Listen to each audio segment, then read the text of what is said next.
విద్యార్థుల పరిస్థితులు నిజంగా అగమ్యగోచరంగా ఉంది. ఫీజు రీయింబర్స్మెంట్ పథకం పూర్తిగా అటకెక్కిచ్చేసినారు. విద్యార్థులు ఈరోజు నిజంగా తల్లడిల్లుతూ ఉన్నారు. జీఈఆర్ రేషియోస్ డ్రాప్ అయినాయి. లాస్ట్ ప్రెస్ మీట్లో చూపించినా కూడా జీఈఆర్ రేషియోస్ డ్రాప్ అవుట్స్ పెరుగుతూ ఉన్నాయి. పిల్లలు చదువులు మానేస్తూ ఉన్నారు. చదువుల కోసం తల్లిదండ్రులు అప్పుల పాలు అవుతూ ఉన్నారు. ఫీజు రీయింబర్స్మెంట్ పరిస్థితి చూస్తే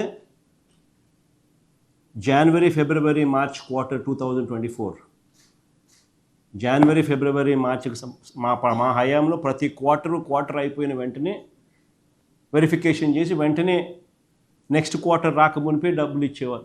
తల్లుల ఖాతాల్లోకి డబ్బులు పడేవి. ఈరోజు చంద్రబాబు నాయుడు హయాంలో వచ్చిన తర్వాత జనవరి ఫిబ్రవరి మార్చికి సంబంధించిన క్వార్టర్ డబ్బులు ఎన్నికల కోడ్తో ఆగిపోయింది. మార్చ్ 16 ఎన్నికల కోడ్ ఇచ్చినారు. ఎన్నికల కోడ్ వచ్చింది, ఆగిపోయింది, అంతే. అక్కడ ఆగిపోయింది. ఈ డిసెంబర్ నాటికి 8 క్వార్టర్స్ ఈ డిసెంబర్ పూర్తయ్యే నాటికి ఒక్కొక్క క్వార్టర్కు ఉజ్జాయింపుగా 700 crores గవర్నమెంట్కి ఖర్చు అవుతుంది.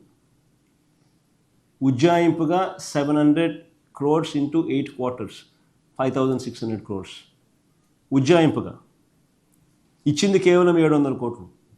4900 కోట్లు అరియర్స్ బకాయిలు.